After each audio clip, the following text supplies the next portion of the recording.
బతుకమ్మని తెలంగాణ తల్లి చేతిలోంచి తీసేస్తే కవిత గారు ఊరుకుంటారా? ఎదురు చూస్తున్న ఇటువంటి సభ ఎప్పుడు పెడతారా అని.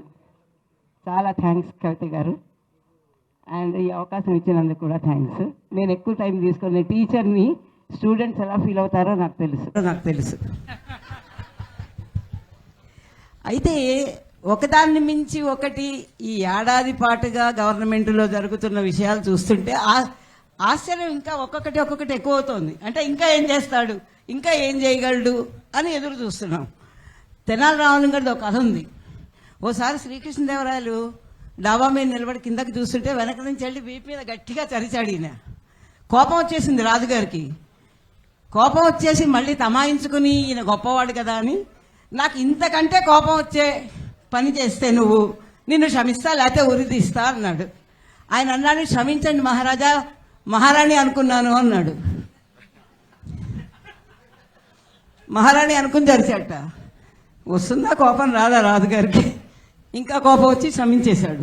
అలా మనం ఇంకా కోపం రోజు రోజుకి నిజంగా చెప్పాలంటే నమస్తే తెలంగాణ ఎంత వర్షం చదివేవాళ్ళమో ఇప్పుడు అసలు ఏమీ చూడాలని లేదు, ఏమీ చదవాలని లేదు.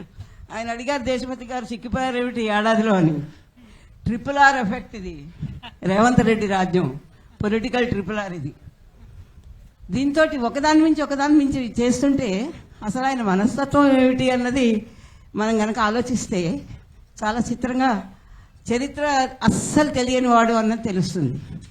చరిత్ర ఏమాత్రం తెలిసినా ఈ చరిత్ర అక్కర్లా, పోనీ తెలంగాణ ఆయనకి ఇష్టం లేదు. భారతం కథ వింటే చాలు కదా. భారతంలో ఏం చెప్పాడు ఆయన వ్యాసుడు? అరిషడ్ వర్గాలు అందరూ ఇది చేసుకోవాలని ప్రతిసారి ప్రతివాడు చెప్తూనే ఉంటాడు. కామ, క్రోధ, లోభ, మోహ, మద, మాత్సర్యాలు. ఈ ఆరోది మాత్సర్యం అంటే జెలసి, కుళ్ళు, అసూయ. ఈ అసూయ అన్నది అన్నిటికంటే ఘోరమైనది. ఇది ఎవ్వరికీ ఉండకూడదు. ఎందుకంటే కామం అన్నది కోరిక లేనిది ఎవడూ పనిచేయడు. క్రోధం అన్నది కోపం లేనిది చెడ్డవాడిని కూడా కొట్టలేము. లోభం అన్నది కొంచెమన్నా ఉండకపోతే మన సంసారాలు నడవు, కొంచెం దాచుకోవాలి మనం. మోహం అన్నది ఉండకపోతే పిల్లల్ని ప్రేమించలేము. వీటన్నిటికీ కన్సెషన్ ఉంది. కొంచెం ఉండాలి కానీ నియంత్రించుకోవాలి, కంట్రోల్లో ఉండాలి అన్నది ఉంది. కానీ లాస్ట్ది మాత్రం మీరు మహాభారతం చూడండి, రామాయణం చూడండి, పదే చెప్తారు. వేదాల్లో కూడా చెప్పారు. ఇది మత్సరం అన్నది అసలు ఉండద్దు. జెలసీ అన్నది ఎవడు ఏ మనసులోకి రానివ్వద్దు. వచ్చింది అంటే వాడి నాశనం వాడే కోరుకుంటాడు. ఇప్పుడు రేవంత్ రెడ్డి చేస్తున్నది ఇది ఏది కూడా పొలిటికల్గా, ఎకనామికల్గా ఇది ఏ రకంగానూ చూడక్కల్లా. కేవలం ఒక వ్యక్తిగతమైన కుళ్ళు, అసూయ. అందులో తెలంగాణ వాళ్ళకి ఏం రాదు, ఆంధ్ర సంస్కృతి వేరు, తెలంగాణ సంస్కృతి వేరు. చాలామంది అడిగారు నన్ను, ఆంధ్ర ఫ్రెండ్స్ ఉంటారు కదా మనకి, ఆంధ్ర వాళ్ళు అడిగారు ఏమిటి సంస్కృతిలో తేడా అని. సంస్కృతిలో తేడా ఏమిటంటే తెలంగాణ కనుక చూస్తే ఒక మినీ ఇండియాలో ఉంటుంది. నీకు భాషలు కానీ, సంస్కృతులు కానీ, మతాలు కానీ ఎవరు ఏ ప్రాబ్లం లేకుండా బతికారు ఇక్కడ. ఏది సెంచురీస్ బతికారు ఇక్కడ. ఎందుకోనంటే వేదాల్లో చెప్పిన సనాతన ధర్మం పాటించే రాష్ట్రం ఇండియాలో ఏదైనా ఉంది అంటే అది ఒక్క తెలంగాణ, ఇంకెవ్వరికీ లేదు. నేను ఒక ఆర్టికల్లో కూడా రాశాను, ఆంధ్ర వాళ్ళు ఎందుకు ఇలా ఉంటారని. బ్రిటిష్ వాళ్ళు పరిపాలించిన దాంట్లో 2 భాషలు, పాలకుల భాష, పాలితుల భాష.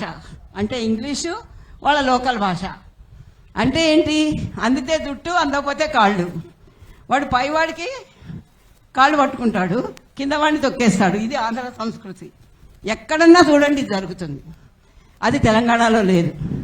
ఇక్కడ కులాలు కానీ, మతాలు కానీ ఏవి అడ్డురావు ఇద్దరు మనుషులు కలిసి ఉండడానికి.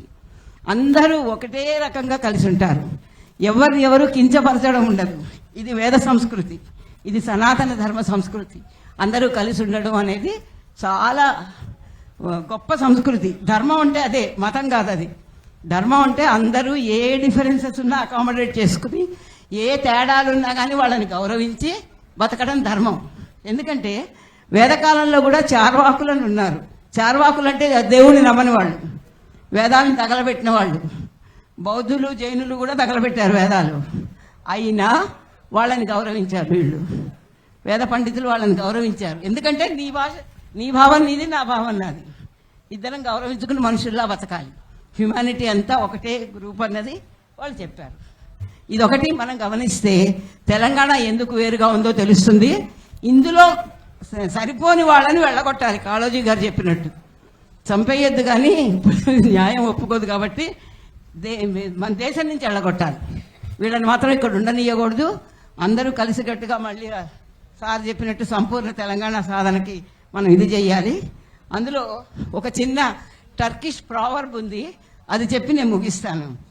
If a clown is made to sit in on the throne he doesn't become a king. అంటే ఒక జోకర్ని తీసుకెళ్లి సింహాసనం మీద కూర్చోబెడితే వాడు కింగ్ అయిపోడు, కానీ వాడి చుట్టూరా అంతా సర్కస్ జనాలు తయారవుతారు, అంతే. ఇదొక్కటి మనం మన ముఖ్యమంత్రి అంటే ఆవిడ కేకలేస్తారు కాబట్టి పాలకుడు అంటున్నాను. మన పాలకుడు ఒక జోకర్, ఒక క్లౌన్. అండ్ ఎవరి నాశనం వాళ్ళు. రాజకీయాల్లో హత్యలు లేవు, ఆత్మహత్యలే. సో ఆయన ఆత్మహత్య ఆయన దగ్గరికి చేసుకుంటున్నాడు. We're giving a long rope because we're Telangana it's. ఇంతే నేను చెప్పదలుచుకున్నది. అందరం కలిసి ఎవరు ఏ రకంగా కొట్లాడగలరో ఆ రకంగా అందరం కలిసి ఇదివరకు చేసినట్టు ఉద్యమం చేసి ఈ ప్రభుత్వం ఎక్కువ కాలం లేకుండా చూడాలి. Thank you very much. కొంత సంక్షిప్తంగా